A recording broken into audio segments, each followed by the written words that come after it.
Oh, John Kerry's Mideast peace talks have gone nowhere. Hey, I'll Scott Horton here for the Council for the National Interest at councilforthenationalinterest.org. U.S. military and financial support for Israel's permanent occupations of the West Bank and Gaza Strip is immoral, and it threatens national security by helping generate terrorist attacks against our country. And face it, it's bad for Israel, too. Without our unlimited support, they would have much more incentive to reach a lasting peace with their neighbors. It's past time for us to make our government stop making matters worse. Help support CNI at councilforthenationalinterest.org. All right, our first guest on the show today is our friend Philip Weiss from MondoWeiss.net. MondoWeiss.net, the war of ideas in the Middle East. And he's got a great stable of writers over there besides his own self, including Alex Kane and Max Blumenthal and others. Welcome back to the show. How are you doing, Phil? Great, Scott. How are you doing? I'm doing great. Appreciate you joining us today. I was hoping you could help fill us in on all the bad news. I guess the latest that I heard was the Israeli government called up the reserves and they were preparing to invade Gaza with a land invasion force. Is that correct? Has that already happened yet? Do you know? Well, it certainly hasn't happened yet. There are reports that that's in the offing. I don't know. I don't know how accurate they are. I mean, certainly Israel has launched an assault on Gaza in recent days by air. And I guess there are reports that 10 to 12,000 reservists have been called up. So, and they've Israeli officials have said that they might be doing this. So, but it hasn't begun yet. And then, well, I don't know. It would just be a punitive thing, or it would be? Are they saying that this would be their attempt to finally go in there and destroy Hamas once and for all, like last time?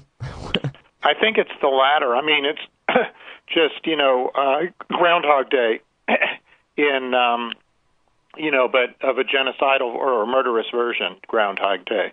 Yeah, we're going to finally wipe out the sources of these rockets yet again. And they just don't have an answer, except, war after war after war, which is, I think, beginning to be more and more obvious to people in America.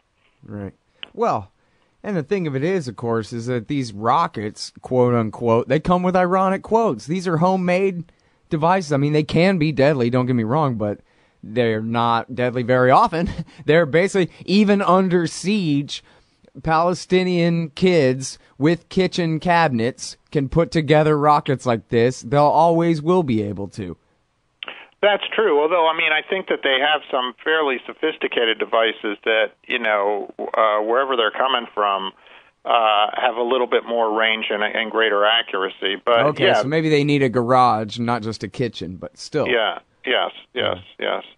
Well, I mean, I think that what you're getting at is that there has to be a political solution of this. Right, yeah, exactly, because you can't smash the source of rockets when the source of rockets is your bad policy rather than a specific garage on a block somewhere. Right, and again, 80% of their population is refugees. These people were kicked out of Israel and prevented from returning. So what are you going to do with that type of grievance? You can't just continue to fire missiles at them. That is a kind of a profound foundational grievance about how you're constructing your state. You've got to deal with that with some type of political solution. All right, now, going door to door and just harassing the hell out of the people of the West Bank, pretending that they're looking for these 3 kidnapped and later turned up dead Israeli teenagers, all that is just, forget about it. There's I don't know what it says in some ancient Bible or whatever, but by no means in modern day civilization is that acceptable whatsoever, that kind of collective punishment. Not with our modern theories of I agree with you. But what about Hamas? Hamas, they're a government, and they're responsible to some degree for this, that, and the other thing, including perhaps people who are not members of Hamas but are shooting rockets, or maybe parts of Hamas. I guess somebody said a Hamas break-off group had been behind the kidnapping or something. Is it ever okay to bomb Hamas? To what degree are they responsible, and to what degree is it okay to ever bomb them, Phil, do you think? Well, I don't think it is legitimate to bomb them for the attack on the kidnapping of the teens in the West Bank. That was a splinter group. It's a rogue group that doesn't approve of Hamas's more conciliatory methods, and you can't blame Hamas for that. And Israel's efforts to blame Hamas, Israel's motivation to blame Hamas is simple. They don't like the fact that the Palestinians have a unified government. They want a divided population. They want infighting among their enemies. That is what they've always wanted. They want infighting among Arab states, and that's happening, obviously, not only at Israel's behest, but Israel certainly hasn't helped there. And they want the Palestinians to be fighting among themselves. When the Palestinians announce a unified government, that's bad news for Israel. Right. So they're using that teen, the horrifying killing of these three teens. They're using that as an excuse for a political operation to try to divide Hamas from Fatah and divide the Palestinian population in a violent manner. Right. Now, let me ask you this. Conflict. Is it important, Phil, how obvious that is? That they're saying, oh, goody, some kids got kidnapped? Let's lie our asses off and use it as a Reichstag fire. Whoopee, everyone. Well, it's obvious to you, and it's obvious to me. And my question, my answer to you is, how obvious is it to the American press generally or the American people? I'm waiting for the learning curve. Seems to be kind of slow here, but nonetheless, it's happening, and I think that we can celebrate some of the progress that's being made. Yeah. Well, as we've talked about before, and I may be more cynical than you about this, Phil, but it's my basic belief that my understanding is that the American people have no understanding of this. That, in fact, I'll give you a perfect example of what I believe is the cookie cutter typical conception, and that was in Rand Paul's Lies in the National Review, where he pretended that the Palestinians are quote unquote neighbors of the Israelis, as though they're Jordan, they're the country next door, not the occupied territory. And I think that is the way that most people understand it, is that it's some kind of like World War I type fight over the line and where the line should be. And both sides claim God gave the land to them, so they're just going to fight forever and ever and ever and whatever. And it takes the reality of the who's occupying who and all the very earthly political things going on here get completely obscured by the fantasy of the narrative and mixed with all the religiosity and the rest of that. I think you're right. Rand Paul says. I think you're right, but, here is one. I think I'm more of a libertarian in this sense, that classically, that in the old days when people said the government was responsible for everybody smoking and the public health organizations were responsible. I said, well, people are choosing to smoke. They have the information. And, I used to make that argument. And but as a big government guy, I say, you know what? And big media, these attitudes can change when big institutions change. Mm-hmm. And similarly, in this case, the information is out there. Americans could inform themselves about the reality that it's not neighbors, that it's not a cycle of violence, that it's an occupation, and they just don't choose to inform themselves. Well, actually, I blame the media. And I blame Rand Paul less than I blame the media. They are the people who are supposed to, the lifeblood of a democracy is good information, and we are getting bad information here. Mm. And that is the one sort of hopeful view I have of this matter right now, is that the media are changing. That all right, now hold it right there. I'm sorry. I'm gonna let you elaborate on that point and others too when we get back. It's the great Phil Weiss, everybody, from mondoweiss.net. Hey, all Scott here. If you're like me, you need coffee. Lots of it. And you probably prefer it tastes good, too. Well, let me tell you about Darren's Coffee Company at darrenscoffee.com. Darren Marion is a natural entrepreneur who decided to leave his corporate job and strike out on his own, making great coffee. And Darren's Coffee is now delivering right to your door. Darren gets his beans direct from farmers around the world, all specialty, premium grade with no filler. Hey, the man just wants everyone to have a chance to taste this great coffee. Darren's Coffee. Order now at darrenscoffee.com. Use promo code Scott and save $2. darrenscoffee.com. All right, you guys, welcome back. I'm Scott Horton. This is my show, The Scott Horton Show. I'm talking with Phil Weiss from mondoweiss.net, which I hope you read all the time. And we're talking about, the crisis in Israel and the crisis in America over the crisis in Israel, which, as Phil was emphasizing before the break, is really a crisis of the media. But then you were going to say, before the break interrupted, Phil, something about the indications that you're seeing that the media finally is getting a little bit smarter about this. Right. I think that we just have to acknowledge that the failure of the John Kerry peace effort, he couldn't even get a GD framework out of this thing. All he wanted was a framework that would lead the way, sort of a roadmap, not even roadmap, and he spent 9 months going back and forth and couldn't do that, and it failed. Okay, and it failed in a giant way, and chiefly because of Israel's rejectionism. The mainstream media have accepted the two-state paradigm. That they've always said everyone knows the solution. They've said this again and again for many years. Well, if everyone knows the solution, then why is this a failure? And I think that even the mainstream media, which to some degree are attached to the existence of a Jewish state in Israel, have signed on to that definition and as sort of the world's answer to this problem. Even the mainstream media is understanding this is a loser, or something is just wrong with this, and this thing just failed. This has real consequences, epistemologically, or whatever you're going to call, or intellectually, or discursively. And I think that for many reporters now who are not attached to Zionism particularly, and there are mainstream reporters who aren't attached to Zionism, they're saying, what the heck is going on here? And Israel's only answer to this is violence. And there's been such a smorgasbord of violence in the last 10 years of all varieties that I think the media are getting a little sick of it. And I'm beginning. So lately there has been much more coverage of Israeli violence in a critical fashion. That's changing.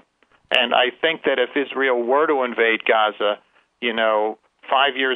6 years after it invaded Gaza the last time to stop the rockets and destroyed everything the people had, these people are living under a medieval siege. The blockade there has a medieval quality.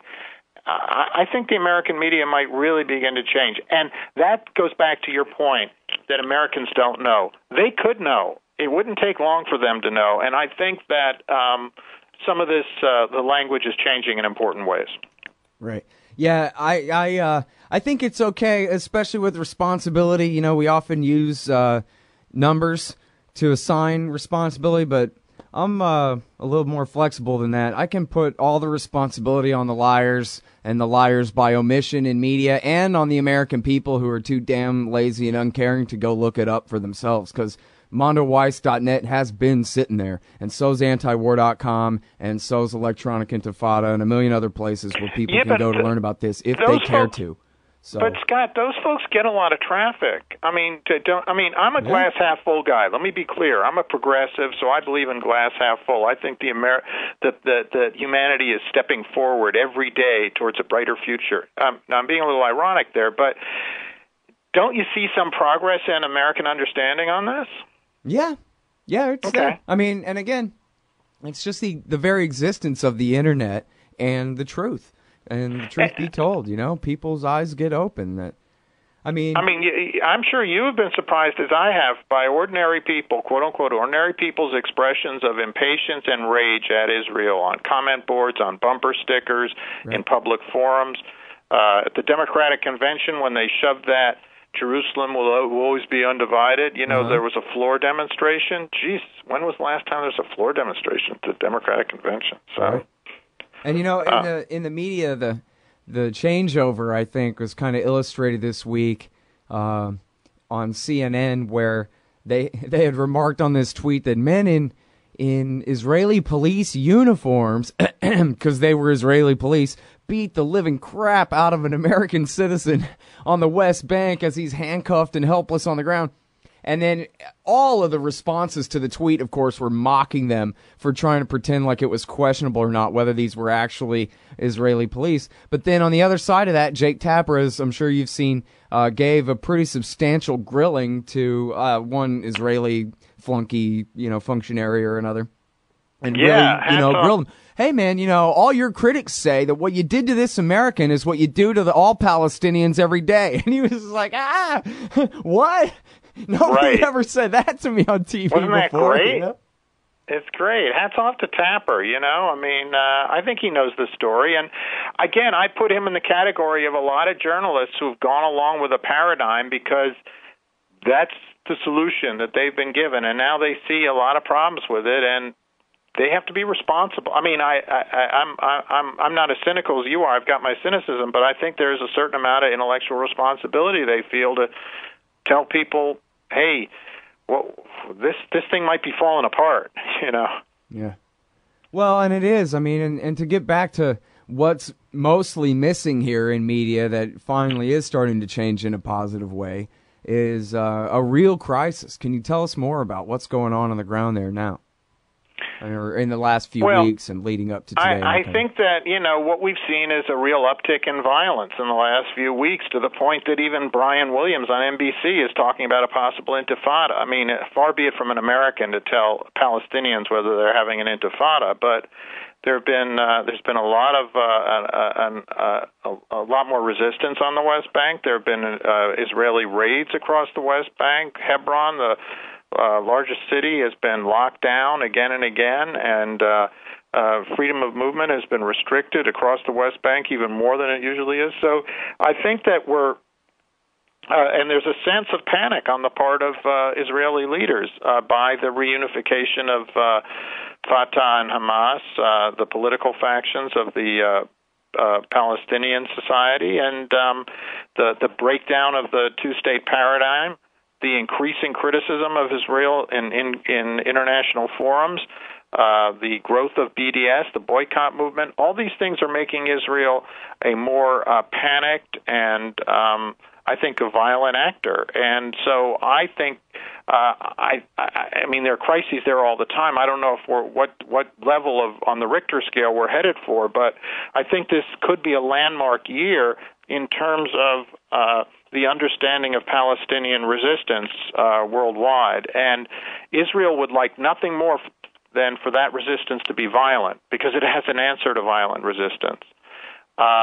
And yet the world community has been, a lot of progressives have increasingly been supporting this nonviolent movement of resistance, which is boycott, divestment, and sanctions. So the short answer, I'm sorry I gave you such a long-winded answer. I think that we're headed toward a South Africa struggle for equal rights. That's what we're beginning to see is, here's this oppressed population. They want equal rights. What are you going to do about it? Right. Well, can you give us an update on the BDS and how big of a movement that is? And can you give us any kind of ballpark in, billions of dollars lost in business and how it's working? I don't know the numbers. I know that it's working symbolically very effectively. I mean, the Presbyterian Church, while saying we have nothing to do with BDS, divested from 3 companies that were involved in the occupation last month in a landmark vote. It had repeatedly shut down this divestment effort by narrow votes. Well, this time it approved it, and there were real shades of South Africa here. They voted to divest from South Africa 25, 30 years ago. So I think BDS is having really big symbolic victories, and it's making the Israelis sweat. I think, again, it's the South Africa analogy that is really beginning to gain traction. That yeah, but where's the de Klerk in this one? It's a good question. I mean there probably are a few Mandelas. I don't know who, but I don't know who's the de Klerk. I mean, the nicest the kindest person in Israeli politics on this issue is what's her name from Kadima, who's horrible, right? I agree with you, but that you're absolutely right. And who has licensed this kind of right-wing extremism in the United States by saying you're right, you're right, you're right? Well, when that starts to change, I think we could see a de Klerk in a few years. I mean, again, glass half full. But, I mean, the other part of this, just by the way, is there's no green line anymore. This whole idea of a West Bank separate from Israel, that's been destroyed by this crisis in the last few weeks. Israel's all over there. It's clear they have complete sovereignty over these territories. They go where they please. And so, we're seeing one state. This is effectively one state with these little Bantustans where they force the Palestinians into. All right, we got to take this break. I want to keep recording you for just a minute, but we'll be right back, everybody, with Deborah Sweet in just a minute. But if it's okay, Phil, I want to ask you a little bit more about that. There's been talk in Israeli politics lately about going ahead and outright annexing the West Bank, and forget de facto, let's just go ahead and call it the province of Sumeria or whatever it is. And then I guess it was Livni, right, who threatened to walk out, is that right, to destroy the coalition if they did it? But I guess what you're telling me is it's only a matter of time now and not much time before it's just kind of recognized broadly that the West Bank has been annexed already.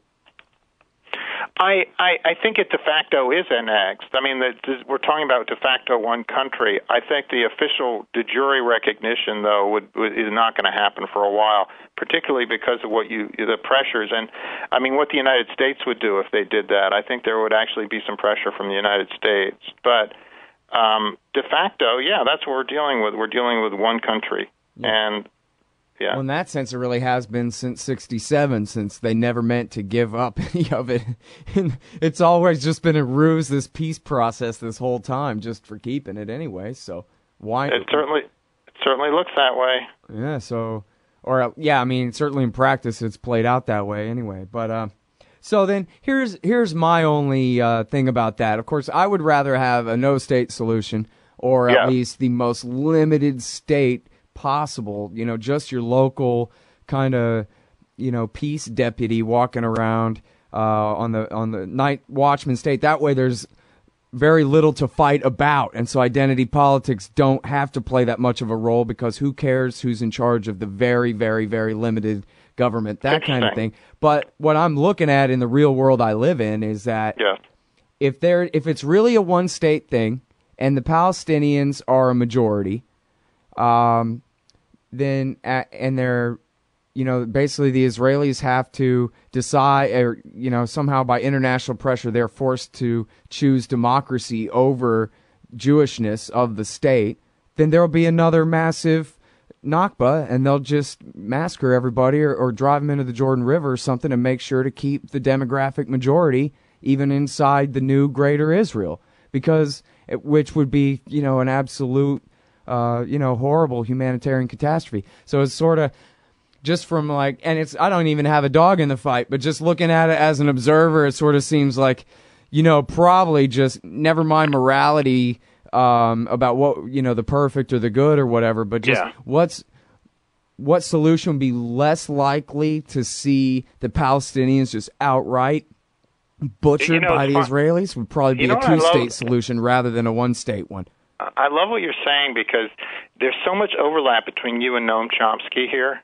It's really funny. Oh, yeah? I mean, Chomsky wants a no-state solution, and Chomsky says the existing solution, if it's a one-state solution, is basically ethnic cleansing and just worse than apartheid, worse than anything So that's why he's for a two-state solution. So you're sort of saying the same thing. Isn't partition and limited Palestinian Palestinian sovereignty on half the land, isn't that better than them being ethnically cleansed? Because the Israelis won't.